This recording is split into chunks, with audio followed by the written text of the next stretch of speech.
Hello dears, Natalie Locke here with an... Bleh. The waterfalls will flow again, and the valley... Really?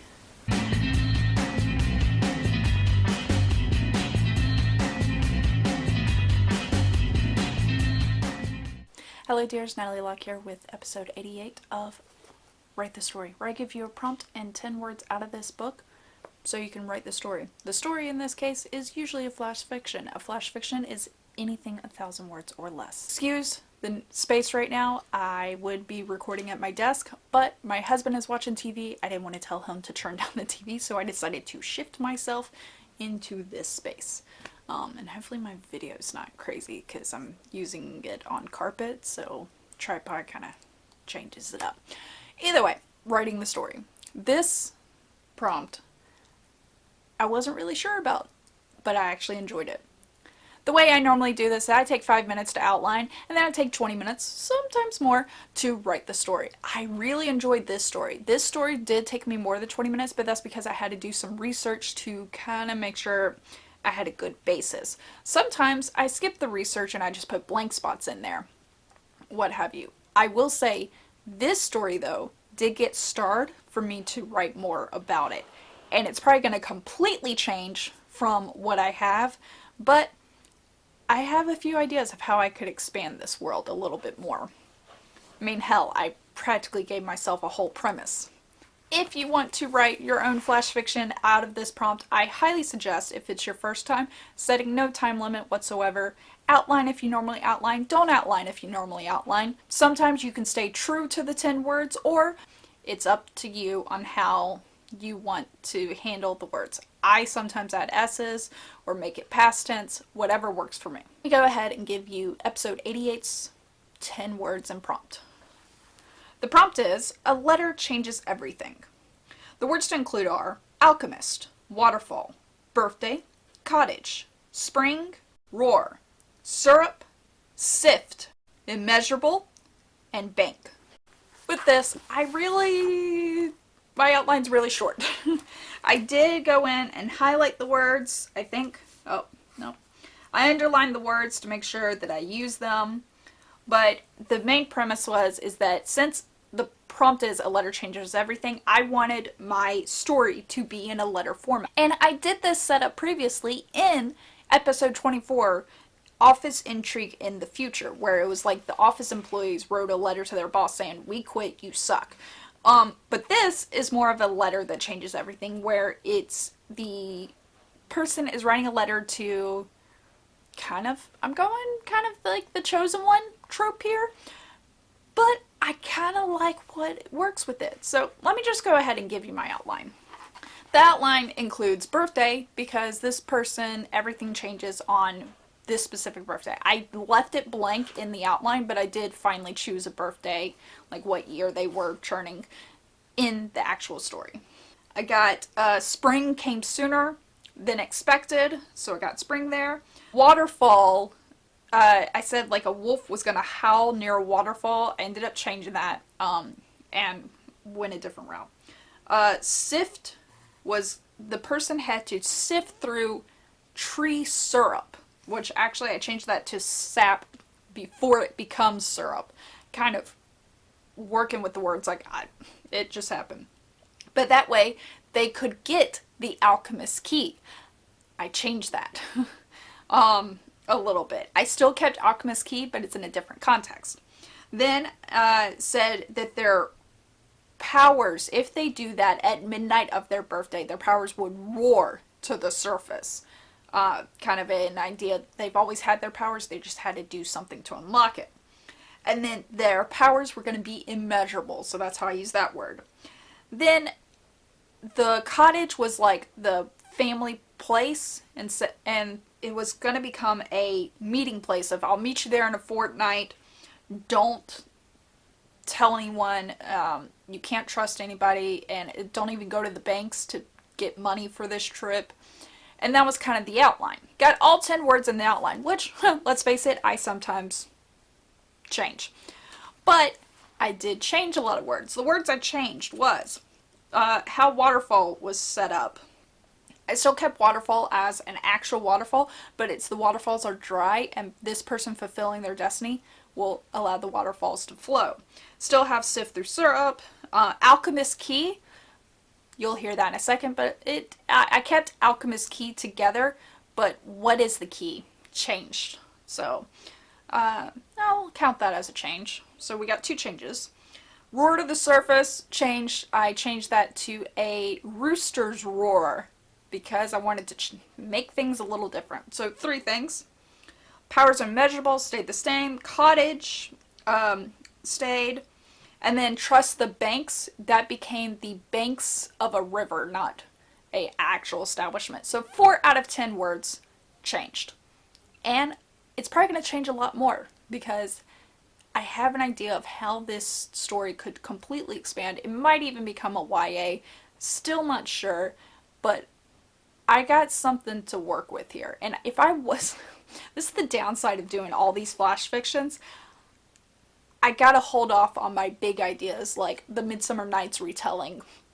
This story, all the other stories that I have, like even my second story that I starred, which was a family mystery uncovered, where it turns out the twin of the grandfather ended up stepping in for the grandfather when the grandfather died, but no one knew that they changed places. So things like that, I want to expand upon. I want to go into those worlds a little bit more.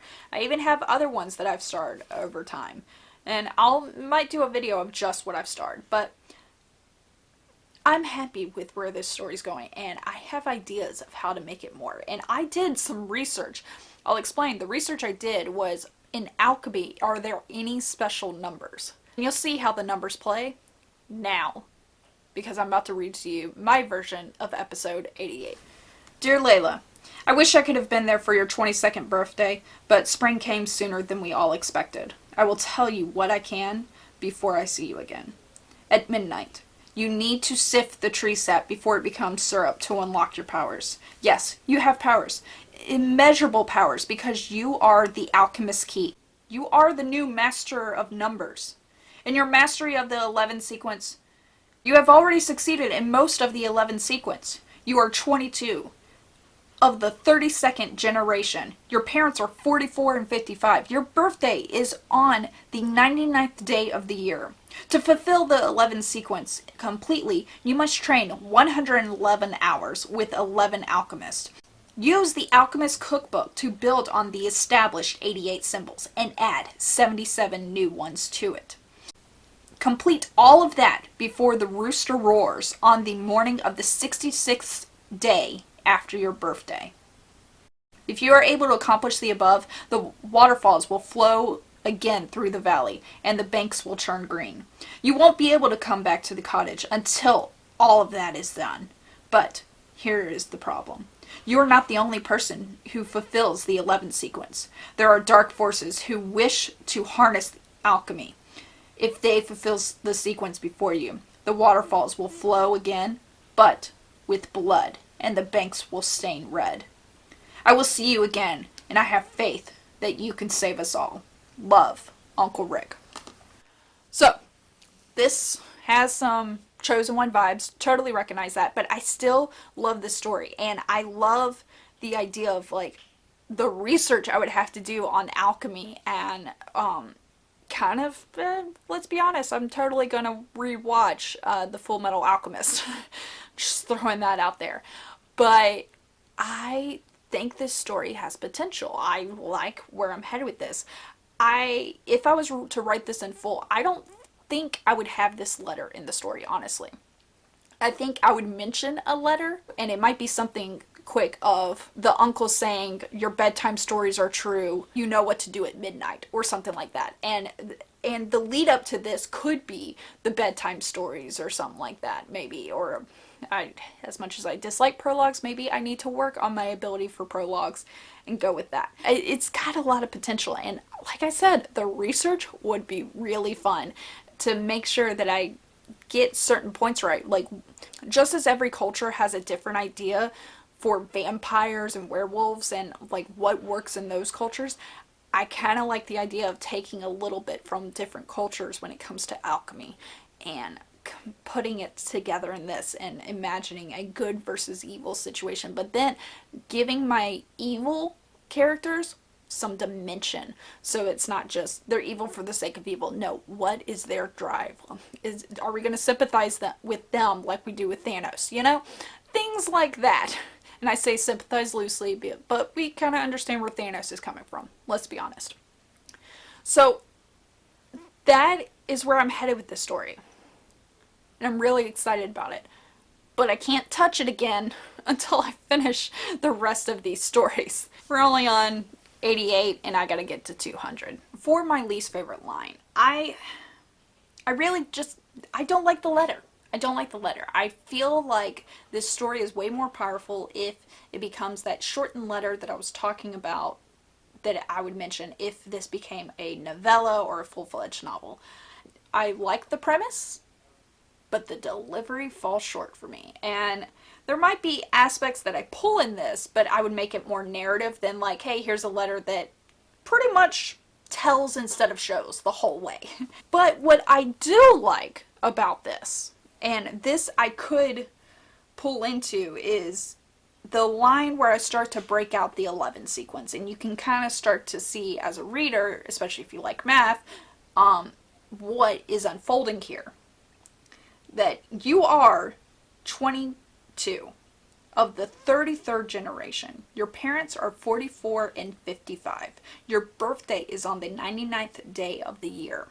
Which, by the way, I never looked that up on what day that falls on, but still kind of cool to think about it. I think it would be March, April?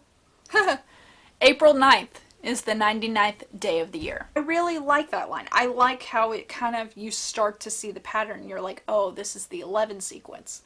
And I kind of like that grasping of numbers, that it's almost prophesize and plan, and also a premise where that, with that, just as in Harry Potter, I know a lot of people don't like to talk about it, but in Harry Potter, Neville Longbottom has the same birthday as Harry. It could have been Neville. And I kind of like this premise here. Like, there's only 365 days a year. Technically 366 in leap years. But your birthday is not just your birthday. It's someone else's birthday. It's someone else's anniversary. It's someone else's, like, there is other days applied here. But this has weight to it when that day is combined with other elements in the person's life. And just as you share a birthday with someone else, this person shares a birthday and the other symbols just like they do. Like, and it could be an entire premise of where there's this secret society that was planning for people who were the right age apart to marry each other, and almost try to schedule them having a child on the 99th day of the year, and it finally worked out where this one person planned by the forces of darkness, which I'll just call them that for now, and this person who was born of love, not born of like strategy.